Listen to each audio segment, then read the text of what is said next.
No. The only thing worse than Mrs. Ford is Mrs. Ford in slow motion. All right, so here we go. We are going to do practice test number 2.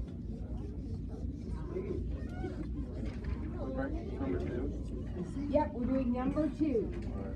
Number 1 is already videoed, but 2 is not. So let's start in with number 2. They're all the same.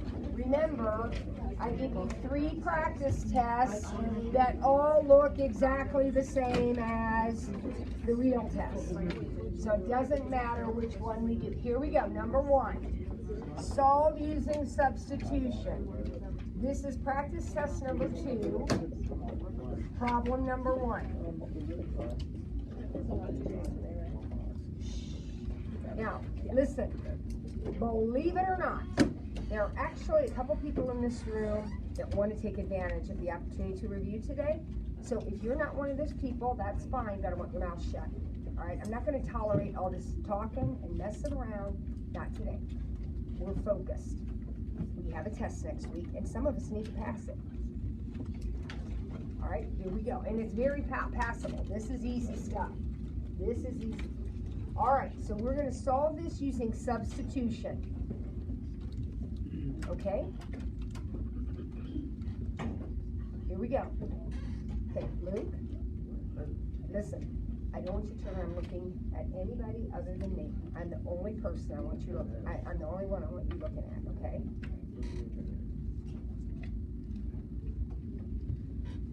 All right, so here we go. Substitution. What do we do first? Get some letter by itself, and it makes sense to get this by itself.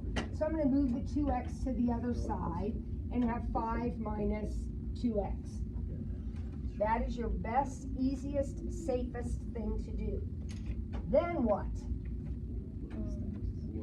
You take what y equals and you plug it into the other equation. Don't plug it back into the one you got it from. Plug it back into the other equation. So 3x minus 2 times 5 minus 2x equals negative 3. Now we'll do our distributive. And some of you are not being careful with your distributive property. This is negative 10 plus 4. So we have 7x minus 10 equals negative 3. So 7x equals 7, and I got x equal to 1. Now I can get all excited, but I'm not done. Because remember, the answer to all of these problems is an XY ordered pair. So I know the x part is 1. What do I have to do? Plug that back in anywhere you want. I like to plug it in right here. But you can plug it in anywhere you want to figure out y. So if I plug it in right there, if I plug 1 in right there, y is 3.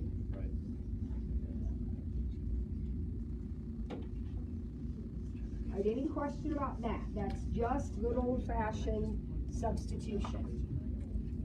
Any question about that? All right, so now we're going to use good old-fashioned elimination.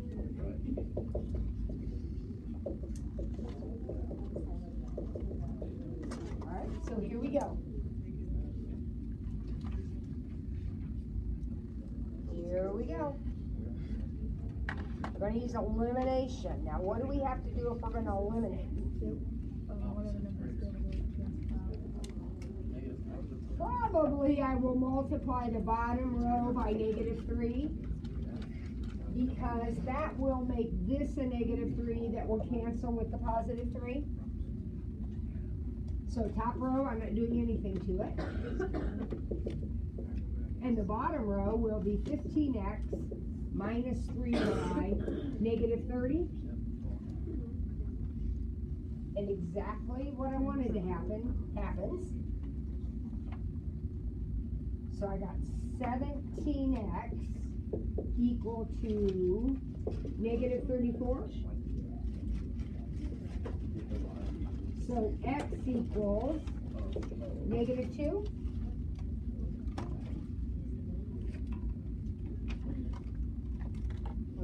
So now I need to plug that in because that's my x value. I can plug it in anywhere I want. So if I just plug it back into the top equation, that would be -4 plus 3y equals -4. I put -2 in for the x. So does that say 3y equals 0? Which means y equals 0? Yes. Dennis, your hand up? Okay. All right, number 3. Uh-oh, this is not old-fashioned. This is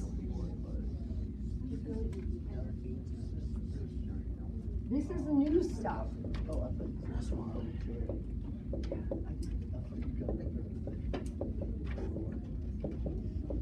Who remembers how to do Kramer's rule? Uh-oh, we're in trouble. This is what the test looks like, so it's going to be right there. What? I just forget how to. I know how. I'm off the other side. But I'm good at it. You're good at it? First thing we do. Oh, I know. First thing we do is make a determinant of the x and the y numbers. Not turn it around?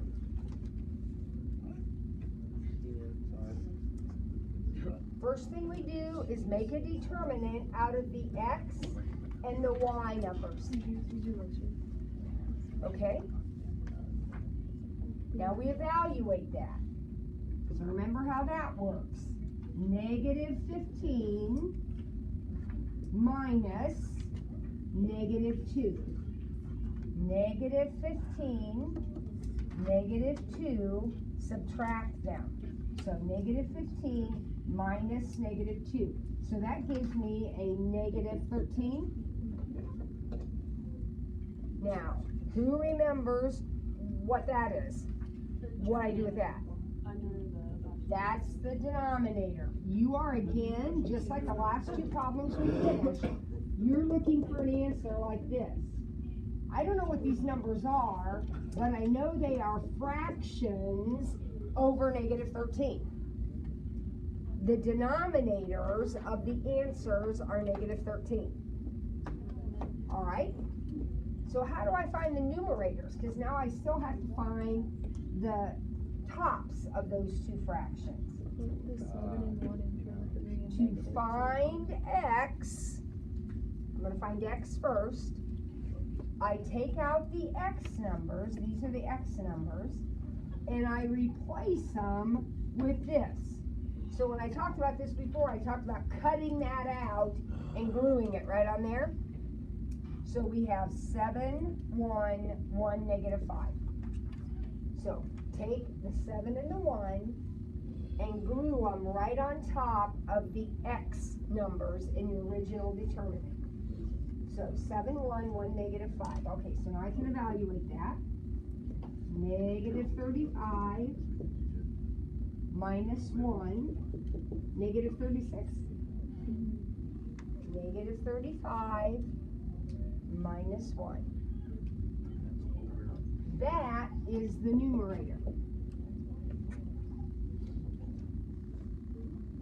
Okay. Now, how about the y? How do you think I'm going to do the y? Put the 7 and 1 in for the y. I'm going to do that's right. I'm going to do exactly the same thing. Only the 7 and the 1 are going to go in for the y. So I'm going to go back to my original determinant, cut out the 7 and the 1, and glue it right here. So it's going to be 3, -2, and then 7, 1. Now I'll multiply to evaluate this. So it'll be 3 minus -14. 3 minus -14. So what does that make? 17. So then that's my answer. You probably should make that 6/13 positive, but this would be your answer. So that's the answer to the question. Now, those are weird fraction answers, and that's okay. It's just the way it came out. Not worried about it. All right, next page. What's going on there? Oh, this is like your quiz you just took. All right, so the first question says, find A inverse. All right, Philip, I just went through this with you. So how do we do this? You have to find the determinant. So first I find the determinant of the original matrix, which is 1, 2, 3, negative 4. That's the original matrix A. So what would the value of that determinant be, Philip? Negative 4. Well, it starts with a negative 4. Minus 6. So it will be negative 10. So I know my answer is 1 over negative 10 times something else. All right, Philip, how do we find the something else?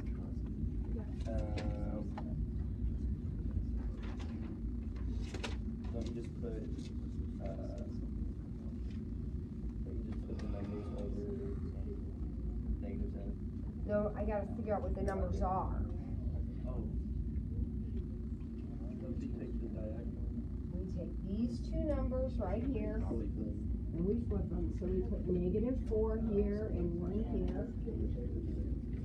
And then both of these guys are going to become negative. These two numbers flip places. These two numbers change sign. Came up with this. We figured this out. So then we end up with putting everything over negative 10. We would end up with this.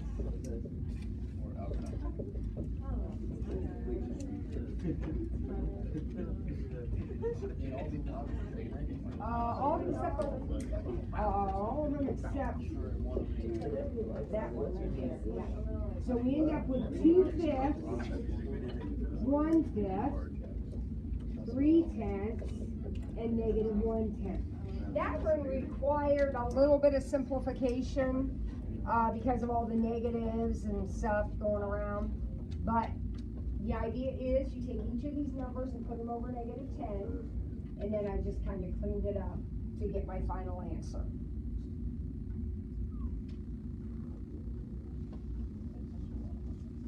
All right, now we're ready for B. Okay, nobody better miss B. This is an easy one. What's 2C going to be? What's the top row? 2, 4, 6. No, I know what the top row of C is. What's the top row of 2C? 2. 4, 6, negative 2, 8. That's it. That's 2C, and we're on to the next problem. That's it. That's all there is to it. When you multiply a matrix by a scalar, by a regular number, you just take everything in it times that number. Okay, now we're going to take this guy times this guy. Well, the first thing we better figure out is, can we even do it? Yeah. So this dimension is 2 by 2. This dimension is 2 by 3. So we can do it. Yeah.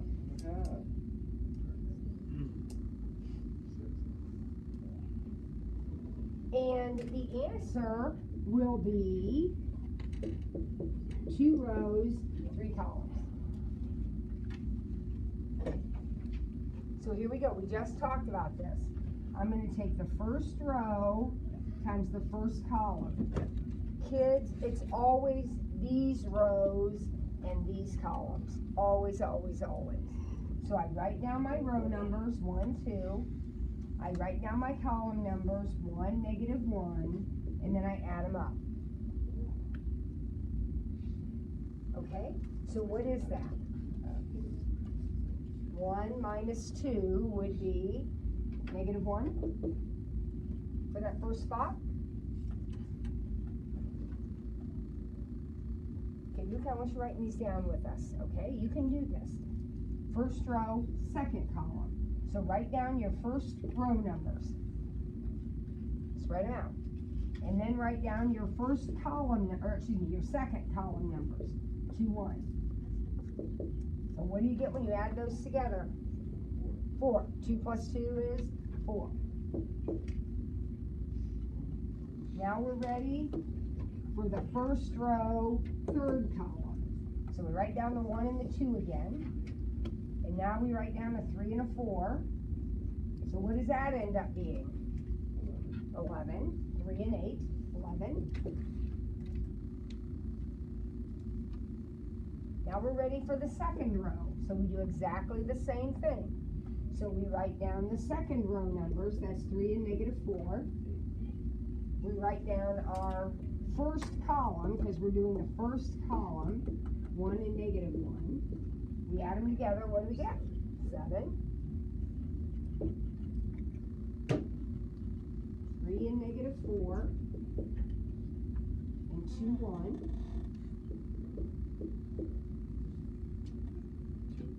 2. And last but not least, 3 -4 and 3, 4.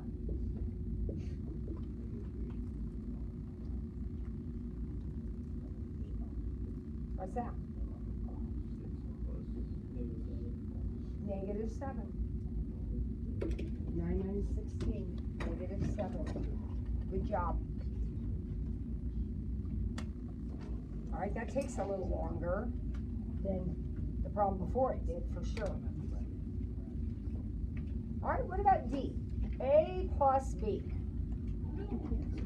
No can do. Why can't we multiply, or excuse me, add A plus B? We're adding A plus B. Why doesn't it work? They're not the same size. And if they're not the same size, we can't do it. So D is a no answer. All right, what about E? Can't do it. Why not? Because B is a 3 by 3 and D is a 2 by 2. And in order to multiply, those guys have to match. So E is also a cannot do. Do you think there'll be some cannot do's on your test? Yes. Yeah, be on the lookout for them. Okay. 2D minus A. So 2D minus A. So here we go. 2 times D minus A.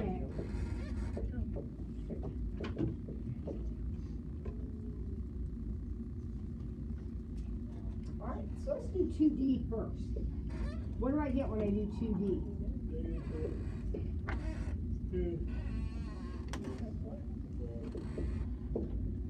Thank you, Jay. Now I'm going to subtract. Very carefully. I don't know what some of you were doing on your quiz, but when we add and subtract, it's what we call corresponding entries. So it's -4 minus 1. 2 minus 2. 6 minus 3. 12 minus -4. 16. There we go.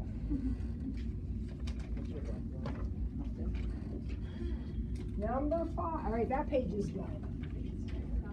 Number 5 says evaluate. All right, who remembers how to find this determinant? What do we do? Write the first two rows on. You take the first two columns, which are 2, -1, 0, 1, 1, 1. The first two columns. And then cross multiply with the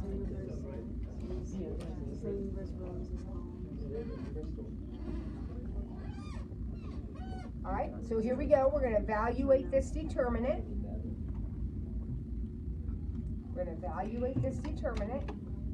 So we're going to multiply these three numbers together, and we get 0. Some of you on your quiz weren't careful. Remember, if you times by 0, you're going to get 0. So if there's a 0 in the whatever you want to call that, in the diagonal, you're going to end up with a 0 there. So look here. This one's also going to be a 0, and that one's going to be a -4. So I have a 0, a 0, and a -4. So that totals up to -4. All right, so 0, 0, -4. Now go the other way. So what's this one? 0. That one is a 10. And that one's another 0. So I end up with a 10 there. So I went, total them up, total them up. Now what do I do with those two numbers? Subtract them. So it's -4 minus 10. The answer is -14. We always subtract.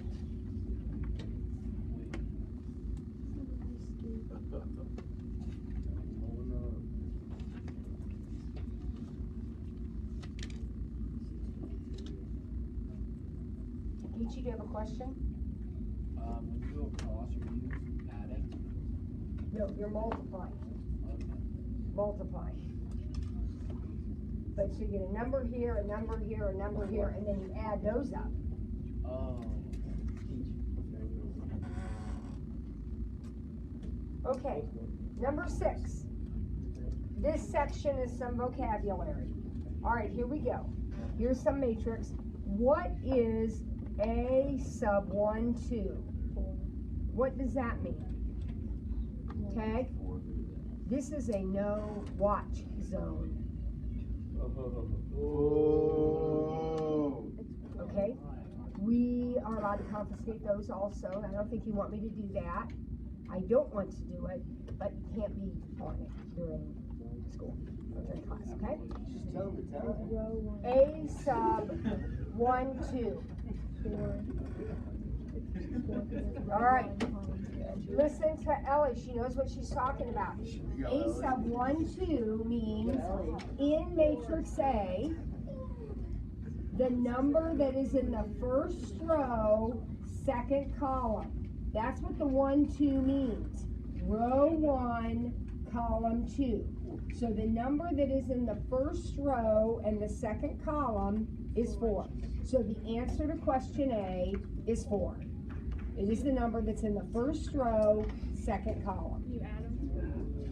No, it's just the number that's in that spot. Oh, I was looking at the 1 and 3.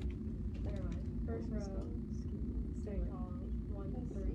Okay, but 3's not in the second column, Alright. right? Yeah. So there's one number that is in row 1, column 2, and that's 4. All right, what are the dimensions of matrix A? 4 by 2. Matrix A is 4 by 2. In the expression 3A, 3 is called a what? What's the vector, or excuse me, the matrix word for 3? This is called a scalar. A regular number. Mason, I need you quiet. Tony, I need you focused. A number that you put out in front of a matrix is called a scalar. It's just called a scalar. Is matrix A square? No. Why not? Exactly. Very good, Kian. If you're going to be square, then you have to have the same number of rows as columns. This one doesn't, it's 4 by 2. 4 by 4, 2 by 2, 3 by 3, those are squares. This one's not. Define matrix. Anybody remember what a matrix is by definition? Well, numbers and brackets would probably get you partial credit. It is Rectangular array of numbers. very good, very good. A rectangular array of numbers. Now, I did practice test 1 earlier today. That same question was on practice test 1. And you know what? If we look at practice test 3, that same question is there. And you know what? Probably if you look at your test, that same question is there. So what is a matrix? A rectangular array of numbers. Okay. Now we've got a whole page devoted to a linear programming problem.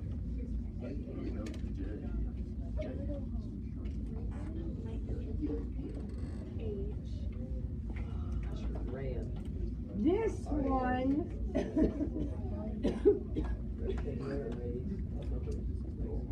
this one is set up a little bit differently than the other ones we did.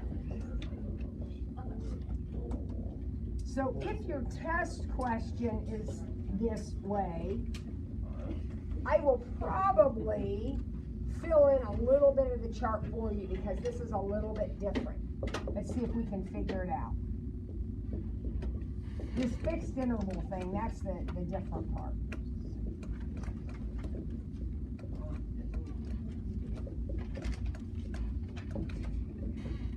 All right, so remember, every number in the problem has to go in the chart.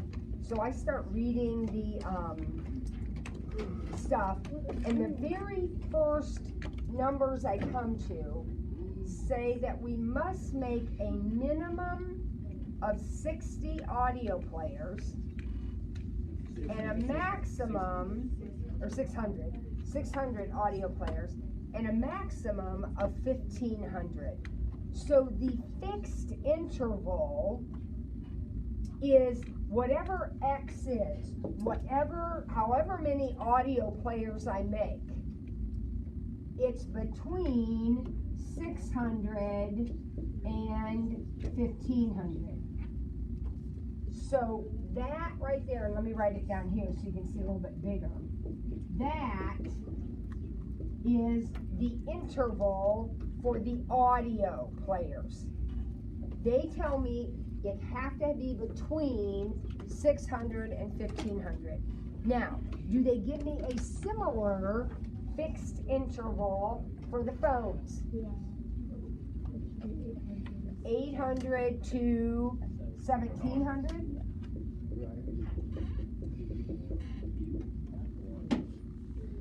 So as it turns out, those two things are going to be part of my graph.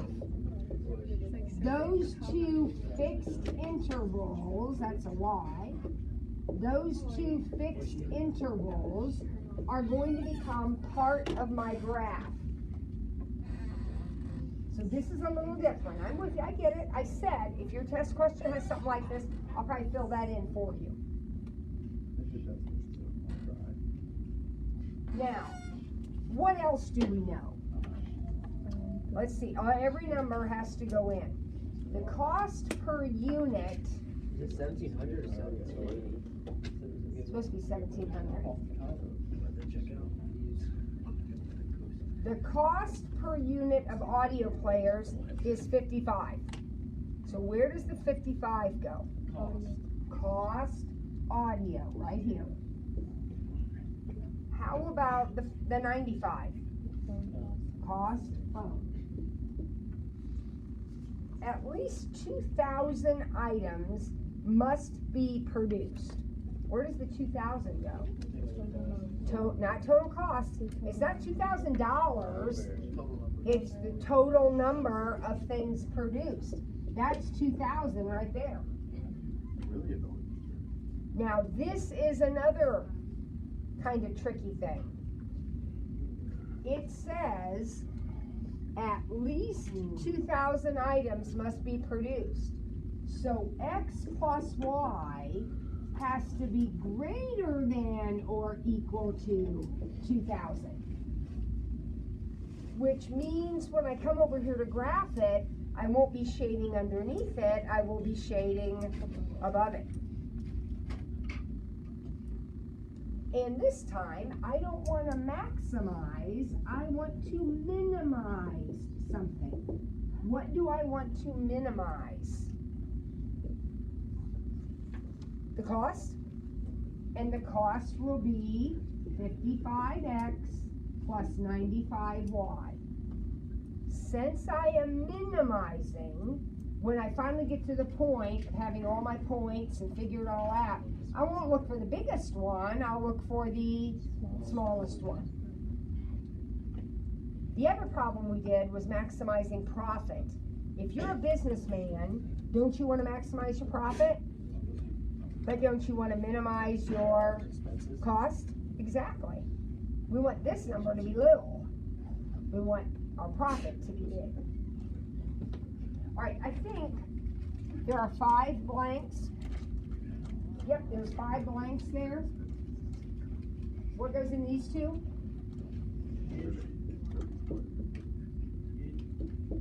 Remember? Those are easy points.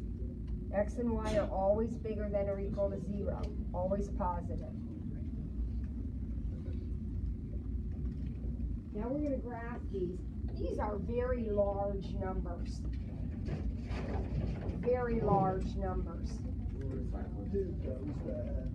So maybe our scale should be set up in, what do you think? Hundreds? I think that sounds like a great plan. So I'm going to sketch this one right here. Now pay close attention. This makes sense, but it's a little different. X has to be between 1, 2, 3, 4, 5, here's 600, and 1,500. So 6, 7, 8, 9, 10, 11, 12, 13. X has to be between those 2 numbers. So all of the points that we're talking about have to be somewhere in that space between the 600 line and the 1,500 line. That's where X has to be. Now, where does Y have to be? Between the 800 line, 1, 2, 3, 4, 5, 6, 7, 800 line, 9, 10, 17, and the 1,700 line.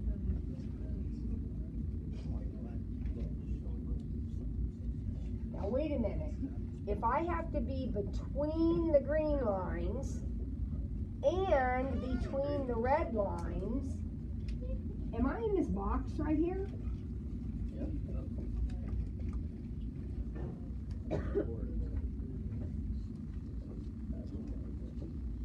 This is crazy, I know, but we're getting it. Now let's do this one. All right, now how do I do that one? Well, this is a regular equation. So I'm going to cover that up, and y would be 2,000.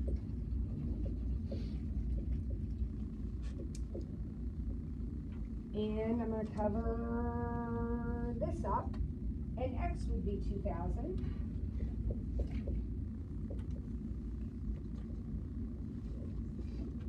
And now I'm going to connect those 2 dots. Oh shoot, this is when I wish I had a ruler. I don't. Right.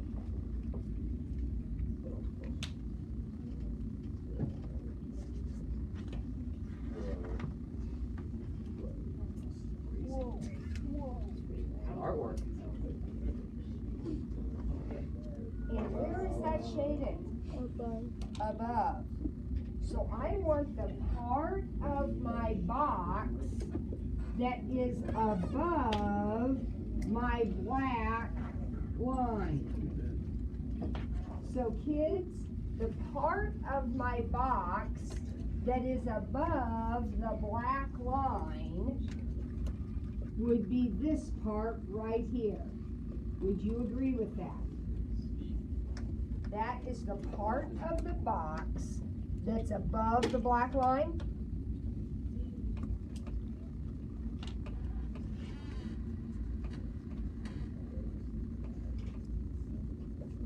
Your graph is probably better than mine. Does it look something like mine?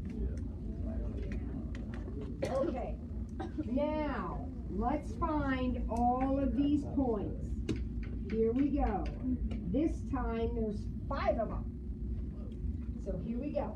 This one is super simple. This is where x is 600 and y is 1700. This one is super simple. It's where x is 1500 and y is 1700. This one right here is super simple. X is 1500, y is 800.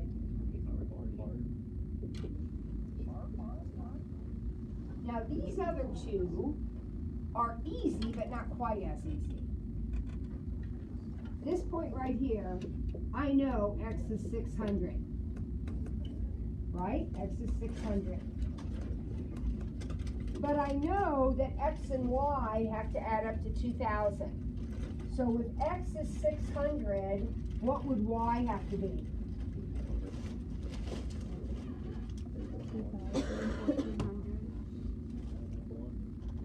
1400.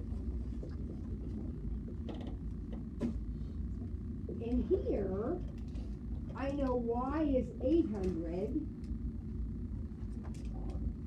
Since x and y have to add up to 2000, x would be 1200. All right, there are our points. Oh my goodness, this problem's huge. All right, what now? We're almost done. What now? Well, you know what, Ethan?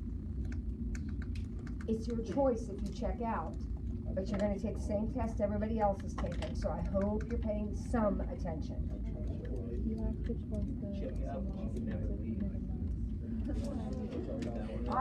I think I'm done with my chart and I need more room, so I'm going to go ahead and erase my chart. Oh, I don't want to erase that though. All right. So my points are 600, 1700. What is the cost at that point? Can somebody type that in for me? 50, this would keep you engaged. Type in your calculator. 15 times 600 plus 95 times 1700. 10,615. What? Alright, wait a minute. I got 194,500.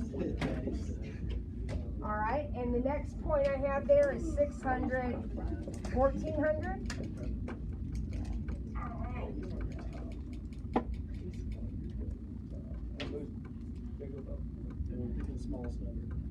Yeah, we're picking the smallest one. Yep. So I got 1,200. Oh, yeah, 1,200, 800.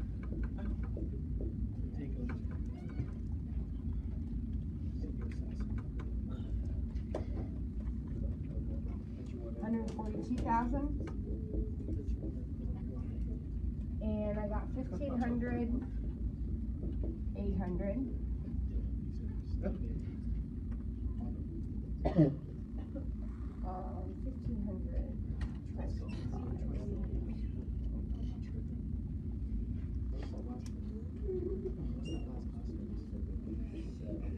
And what's my last point? What have I done? 1,500.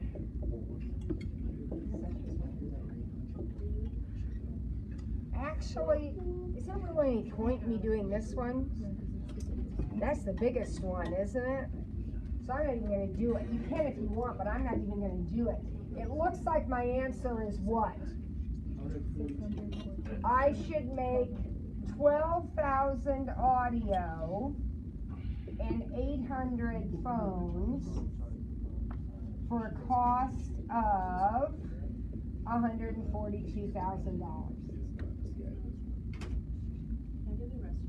Yes. Let's hope. All right, and then there's one more question left on the practice test. And it's the calculator problem. So if you have your calculator, get it out. We haven't done one of these in a few days, unless you worked on it in your homework. Remember that notice how it's a whole page. Remember, the test looks just like this. So it's a whole page. You do not have to show me anything on the page except this. You have to write down the matrix that you're putting in, which would be 1, 1, 1, 1, 10. 2, -1, -1, -3, -15. So you're writing this down. This is the matrix that's going in. Does your head hurt, Luke? This is the matrix that's going in. 4, 2, watch it. In the third equation, there does not appear to be a D, so I'll put in a 0.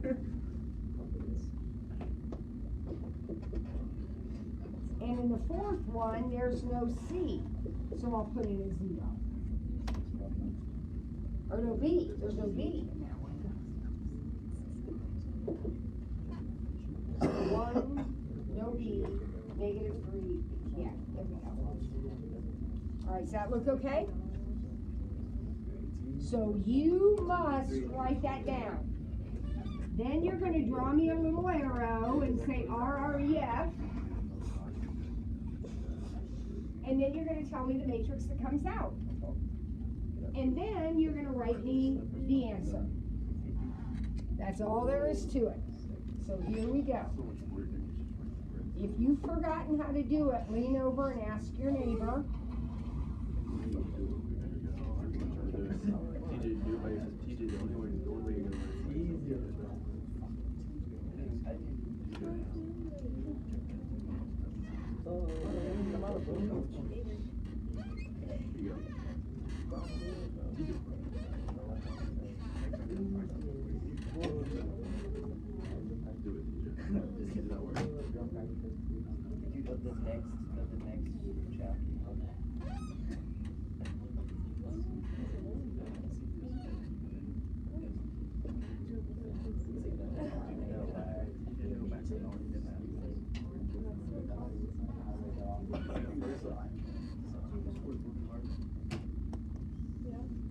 Now the matrix that I got out looks like this.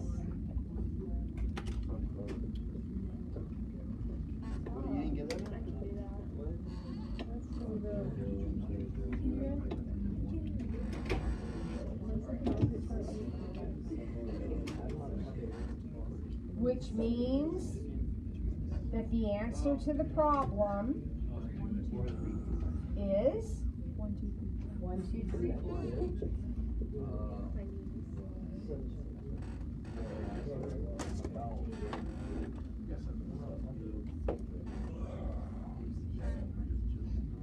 There is a set, those of you that haven't done your homework yet, there is a set of problems in the book where I've asked you to do this.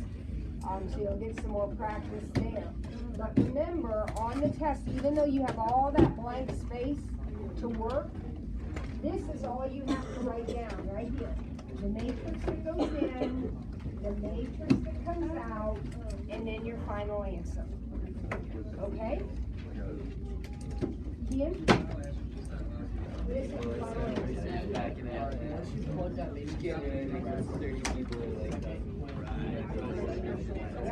Over to math, and down to RREF. And then you do second matrix enter. And enter again, I think you have to enter twice.